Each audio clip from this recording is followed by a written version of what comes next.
Ahora otro de los aspectos es la criminalidad y las estadísticas, y para tratar la criminalidad femenina y el impacto de las leyes de autoidentificación de género tenemos a la experta en criminología, Nuria Fernández. Buenos días y muchas gracias por tenerme hoy aquí. Y en especial quiero dar las gracias por tenerme hoy aquí como criminóloga. Y como tal, para empezar, antes de entrar en materia, quiero hacer una pequeña imagen general de la criminalidad femenina y del estado de las prisiones femeninas en España. La criminalidad es eminentemente masculina y así lo dicen los datos. A nivel mundial, las mujeres representan el 4% total de los delitos. En España, dependiendo de la fuente a la que acudamos, el INE, el Consejo General del Poder Judicial, el Portal de Estadística, o si nos vamos a hechos conocidos, esclarecidos o condenados, la criminalidad femenina está en torno al 10-15%. El delito que cometen las mujeres más que los hombres es el de sustracción de menores. Usurpación y hurto son delitos que cometen casi con la misma frecuencia, así como los de acusación y denuncia falsa. Sin embargo, la mayoría de las mujeres que están en prisión lo están por delitos relacionados con el tráfico de drogas. Como vemos, son delitos en los que no prima la violencia. Respecto a victimizaciones, el hombre también es, de manera general, más víctima que la mujer. La mujer es más víctima en los delitos relacionados con la violencia de género y doméstica, lesiones, maltrato, quebrantamientos de condena, contra las relaciones familiares y por violencia sexual. Aquí cabe señalar que del total de los delitos contra la libertad sexual, el hombre es el victimario en el 97,6% de las condenas. Con estos datos podemos concluir que el delito es un problema eminentemente masculino, ya que son la mayoría de las víctimas y victimarios. Sin embargo, los datos muestran que determinados delitos son casi en exclusiva cometidos contra las mujeres. Si analizamos los tipos de delitos, vemos que todos se engloban en la violencia física y sexual por razón de sexo. Esta es, sin duda, la evidencia de la desigualdad entre sexos y de la dominancia de uno sobre otro, pues requiere del uso de la violencia para perpetuar el sometimiento de la mujer hacia el hombre. Respecto a mi ciencia, la criminología, ni el sexo ni el género habían llamado especialmente su atención hasta hace relativamente poco. Realmente, la mujer ha permanecido invisible para todas las ciencias y la criminología no fue una excepción. Por primera vez, y desde el positivismo criminológico, la mujer delincuente fue estudiada por Lombroso y Ferrero. Los autores consideraban a la mujer evolutivamente inferior al hombre, basándose en las tesis darwinianas. Por eso, achacaban la menor delincuencia femenina. Sin embargo, por este mismo carácter más primitivo, las consideraban más crueles y que cometían mayores crímenes de sangre, pero por su mejor habilidad social a la hora de tratar con los tribunales, no eran condenadas. Entre esta dualidad del bien y el mal se ha movido el estudio de la mujer delincuente, que no por ello ha estado libre de sexismo en su interpretación. Por un lado, se la trataba de forma paternalista, tanto en los estudios como en los tribunales, exculpándola de sus crímenes o no concediéndole grado de autonomía suficiente para cometerlos por sí misma, ya sea por enfermedad mental o por carencia de inteligencia suficiente. En Razones y sin razones, para una criminología feminista, los delitos cometidos por las mujeres aparecen en dos categorías: los delitos de estatus y los delitos de inversión de rol o delitos masculinos. Ni siquiera a la hora de examinar la conducta criminal femenina se elimina ese carácter de otredad respecto al sexo masculino. La delincuencia femenina, al igual que pasa con la salud y tantos otros temas, se estudia basándose en la experiencia de los hombres y se define en sus mismos términos, en un excelente ejercicio de androcentrismo, sin siquiera llegar a pensar que quizás la delincuencia femenina debería medirse con sus propios instrumentos, ya que quizás pudiera diferir tanto de la masculina que sería como comparar la capacidad de nadar de un delfín y un elefante. Debemos saber que la criminalidad está relacionada con condiciones económicas, sociales y de tipo contextual, y que actualmente asistimos a un deterioro de las condiciones económicas de la mujer. Sin embargo, esto por sí solo no explica el llamado gender gap en criminología.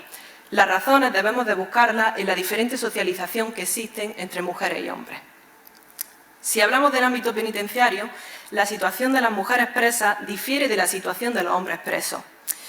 Para empezar, en España solo contamos con 3 prisiones femeninas y solo 3 tienen unidades de madres.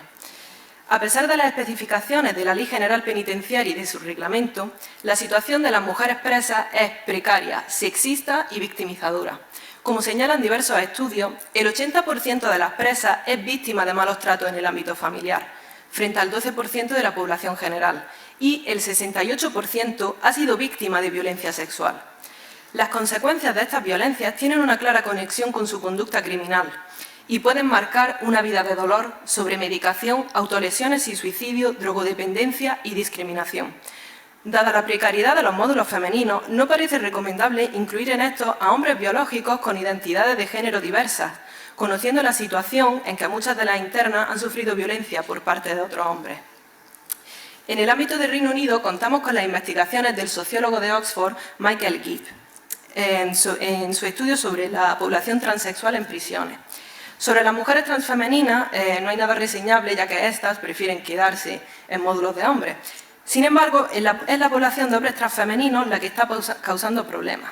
Según su estudio de 2021, los hombres transfemeninos, en lo que respecta a delitos violentos, los cometen en la misma proporción que los hombres. Sin embargo, la diferencia está en los delitos sexuales, ya que la proporción está a 2:1 respecto al resto de hombres presos. Esto quiere decir que más del doble de los hombres que cometen un delito sexual son hombres transfemeninos.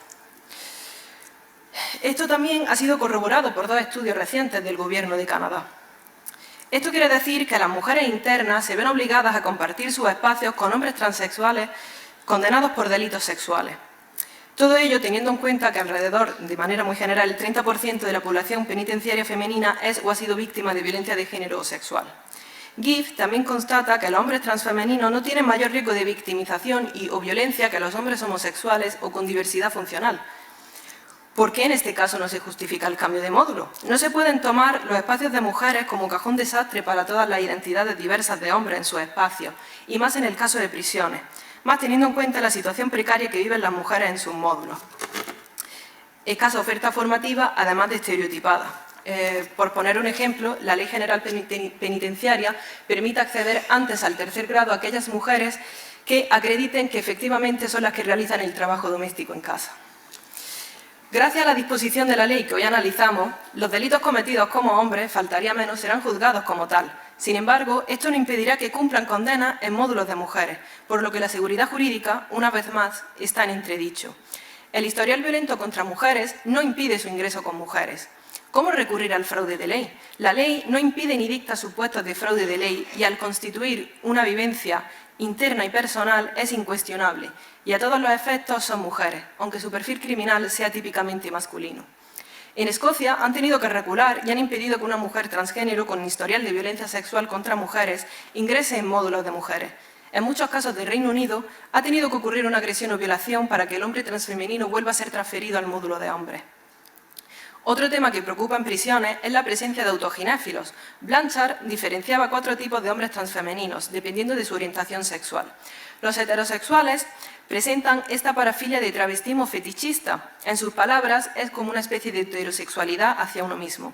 Esto tiene carácter erótico, no identitario, por lo cual, aunque la actual ley les permita el cambio de género o su estancia en módulos de mujeres, ese no es su lugar. Se excitan con la fantasía de pasar por procesos fisiológicos, anatómicos o comportamentales o con la idea de pasar como una chica. No tienen por qué constituir un peligro para las mujeres presas, pero como se ha dicho, no son mujeres, son hombres que fantasean y se excitan con la idea de ser mujeres. Además, ¿cómo podemos ponerle un tratamiento penitenciario adecuado si no están en el módulo que les corresponde? Para concluir, se pongan o no condiciones o impedimentos para la transición o para certificar la identidad de género, su carácter fluido, personal e íntimo es una fuente de inseguridad jurídica y un coladero para hombres con historial de violencia contra mujeres o con fantasías autoeróticas. No solo está en peligro la integridad de las mujeres presas, también están en peligro la estadística, los datos y, por tanto, la investigación criminológica. Cuando se cierre el llamado gender gap, cuando los delitos se han cometido en un 50-50, ¿cómo vamos a poder explicar desde la criminología cómo ha ocurrido esto? Sí, y además, ¿cómo podemos llegar a hacer planes de prevención o planes de tratamiento sin poder tener en cuenta el sexo porque ha pasado a ser una realidad fingida? Muchísimas gracias.